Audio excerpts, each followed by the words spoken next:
Hey, what's up everybody? Eternal Fire here, and today we're going to be talking about shield block uptime in Tomb of Sargeras. So right now I would say more than ever, heavy repercussions and shield block uptime are crucially important to the Prot Warrior. The reason being in Tomb of Sargeras, it seems almost every boss is hitting far harder just from their regular melee hits and their special abilities being largely in part physical damage, whereas in Nighthold there was a lot of magic damage.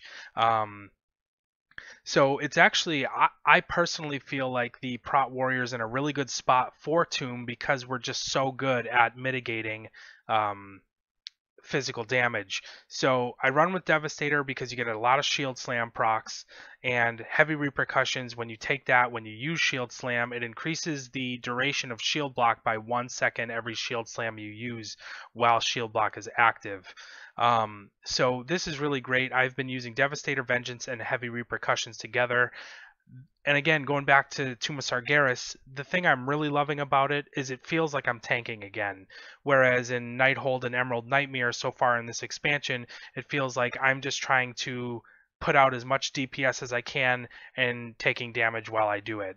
But with Tomb, you're really taking these hits that you need to be conscious and conscientious about the uptime on your active mitigation and the cooldowns that you have. And so heavy repercussions in vengeance weaving is definitely a thing again. Um, with Kill Jaden when he does his little fell claw thing, having a good vengeance weave with a full bar of rage is just absolutely amazing, coupled with having your shield block up as much as you can. So here's what I found out. I talked to somebody in another video in the comment section regarding shield block uptime. So at 30% haste, you have shield blocks recharge at 10 seconds. The base duration or recharge time for it is 13. So at 30% haste, it brings it down by 3 seconds. So at 10 seconds, okay?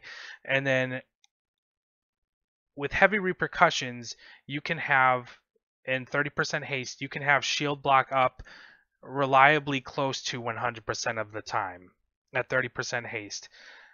We took a look at anger management, and with anger management, at no time can you reliably have shield block up 100% of the time, and I found this to be true even with 40% haste. Now, at 30% haste with heavy repercussions and your shield slams that are extending the duration of shield block, you can have heavy repercussions up plenty, if not very close, like 90% of the time or more, that you can have your shield block up with 30% haste in this talent taken. Now, at 40% haste, I was able to keep shield block up 100% of the time. I believe you can do it somewhere around 37.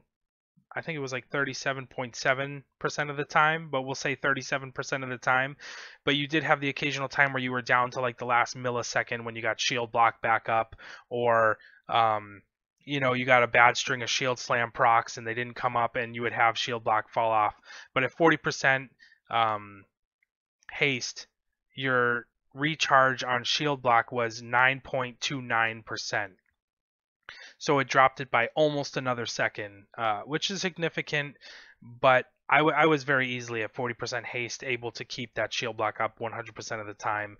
And depending on the gear that you get and your RNG and what you're getting for drops, what item level, are they Titan forging, are you getting more stats or not, you can have 40% haste and reliably decent other stats. As you can see, I'm item level 921 with 31% haste, and I could go to, if I went in my gear set and went to 40, let's see, equip, 41% haste, I'm now at item level 915. So I do lose armor, I lose strength, and stamina. So I don't think it's really worth it to go to 41% personally, and this is my opinion. Feel free to disagree with me, but in my tanking set, I prefer to go with 31% haste. You have plenty of uptime on shield block, and it's really just not a factor. If you plan things correctly and accordingly during a boss fight, you can easily have shield block up as much as you need it when you need it. So just something to keep in mind. As you can see, I have more armor, a lot more strength, and a lot more stamina. So the thing about having so much haste is I find typically you're going to end up sacrificing too much item level, and that's what I was talking about in the other video.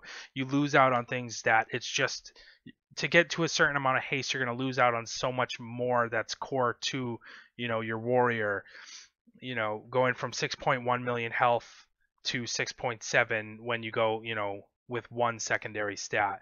So again, just to recap, anger management, you're not going to be able to keep shield block up reliably close to 100% of the time. At 30% haste, you can keep heavy repercussions up close to 100% of the time. At 40% haste, I was able to keep it up 100% of the time at the sacrifice of some very important other stats. So that is my clarification, I guess. I just wanted to go deeper into it.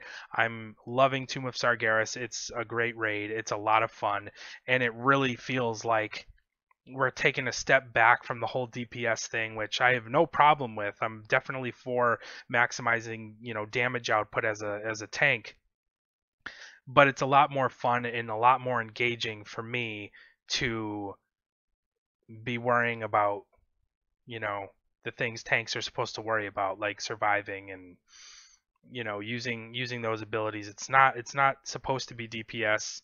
It is about DPS, don't get me wrong, but it's really fun to focus more on, taking damage from the boss. So I hope you guys enjoyed the video, found it helpful. If you did, leave a like, comment, subscribe. Thanks for watching, and I will see you on the next one.